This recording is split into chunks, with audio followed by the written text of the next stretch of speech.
अर्जुन बोलता है कि ये लोग जिन पे आप मुझे केशव हथियार उठाने को बोल रहे हो मधुसूदन, ये पूजनीय है। ये लोग, ये मॉरल नहीं होगा इन पे हथियार उठाना, इनको मारना, इन पे तीर चलाना। भीष्म पितामह, गुरु द्रोण जिनसे शिक्षा ली, भीष्म पितामह जिनसे सीखा सब कुछ, और कृपाचार्य, ये बहुत बड़े नाम थे उस टाइम के। तो इन पे कैसे हथियार उठाऊं मैं इनके खिलाफ? एक लिटिल आई होता है, एक बड़ा आई होता है। लिटिल आई में आदमी अर्जुन जैसे कंफ्यूजन में रहता है, कंफ्यूजन में जीता है, कंफ्यूजन में मर जाता है नॉर्मल आदमी। और जो बड़ा आई है,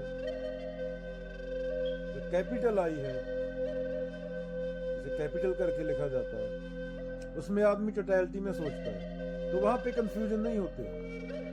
उसे चेतना की उच्चतम अवस्था बोला गया है। वहां के आदमी टोटैलिटी में सोचता है, और उसका कर्म भी वैसा होता है। और जितना बड़ा कर्म होगा, जितना बड़ा काम होगा, जितना बड़ा समाज भलाई का काम होगा, जितना बड़ा सत्य का काम होगा, उतना ज्यादा माइंड टूटेगी। एक आदमी है, छोटा आई का एग्जांपल ले लो, वो पूरी जिंदगी एक अपना घर लिया, छोटा सा खुड्डा बनाया, मुर्गा होता है जैसे, उसमें सामान भरने को लगा रहा। वो नॉर्मल जिंदगी बोलते हैं उसको। वहां पे अर्जुन जैसे कंफ्यूजन रहते हैं, ये मेरा, ये तेरा, ये इतना मेरा, इतना तेरा, इसके प्रति कंपैशन, ये है, इसके प्रति कंपैशन, ये वो, ये मोरालिटी, छोटी मोटी चीजों में उलझे रहना। और जब बड़ा आई होता है, जो कैपिटल होता है, जो बोल सकते हो कबीर जी के, बुद्ध जी के बारे में, वह आदमी समाज कल्याण की बात करता है, वह आदमी बड़े मुद्दों की बात करता है। और तभी तो बोर होने का टाइम है लोगों के पास आजकल। फालतू का काम कर रहे हैं ना, जिस चीज की सिर्फ पैसे के लिए काम कर रहे हैं, तभी तो बोर है, टेंशन है, एंजाइटी है, डिप्रेशन है। अभी एक फौजी लड़ाई लड़ रहा है पाकिस्तान से बॉर्डर पे, एग्जांपल दे रहा हूँ, एक संकेतक बात, वहां पे गोलियां चल रही हैं, उसके सामने पास टाइम है सोचने का कि दाल क्या खाऊंगा, रोटी क्या खाऊंगा आज। वो मर सकता है उसी टाइम, 50-50 चांस है उसके बचने के, मरने के। गोलियां आ रही हैं उधर से।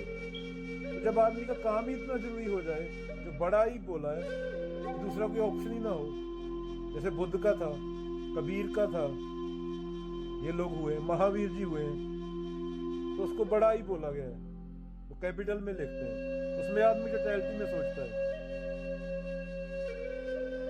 अभी बंदर होता है, वो एक केला अपने बच्चे को देगा, एक बंदरिया को खिलाएगा जो उसको साथ घूमती है, वो छोटा ही होता है। और मोस्टली लोग उस बंदर के लेवल पे जीते हैं और मर जाते हैं। एक आदमी ने 10,000 इकट्ठा कर लिया, एक ने बिलियन इकट्ठा कर लिया, वो कोई फर्क नहीं, दोनों बंदर है वो, क्योंकि वो समझे नहीं, इंसान नहीं बन पाए कभी। कृष्ण अर्जुन को बाद में बताएंगे, अर्जुन ये छुटपन छोड़, तू योद्धा है, तूने कितनी बड़ी बड़ी लड़ाइयां लड़ी हैं, अब तू फंस के बैठा है यहाँ पे। सिर्फ सत्य, सिर्फ सच, खुद को पहचान। तू आम योद्धा नहीं है, तू अर्जुन है। और अर्जुन जैसा योद्धा ऐसी बच्चों जैसी बातें कर रहा है बैठ के, आम आदमी वाली, ये शोभा नहीं देता। कृष्ण आगे जाए गीता में एक बात बोलते हैं, आई थिंक, व्यापारी अपने व्यापार के विस्तार में लगा रहता है, पिता अपने परिवार के विस्तार में लगा रहता है। तो हर विस्तार विस्तार विस्तार विस्तार, वो ढूंढ क्या रहा है? पूर्णता। इंसान को, चेतना को पूर्णता चाहिए होती है ना, वो पूर्णता ढूंढ रहा है, पर अंत में उसे दुखी मिलता है। कबीर जी बोलते हैं, कोई काहू को नहीं, सब देखी ठोक बजाए। गले में मैं ड्रम डाल के गली गली घूमा हूं, पूरी दुनिया घूमा हूं, और ये मैं बहुत ध्यान से देखा है, कोई किसी का नहीं, सबका अपना अपना मतलब है, और उनको पता भी नहीं कि उनका मतलब है। इनकी इतनी तगड़ी कंडीशनिंग है। तो कृष्ण जी उसको बताएंगे, अर्जुन ये छोटे जो सेल्फ है, छोटा ही है, इससे ऊपर उठ के जो बड़ा वाला सेल्फ है,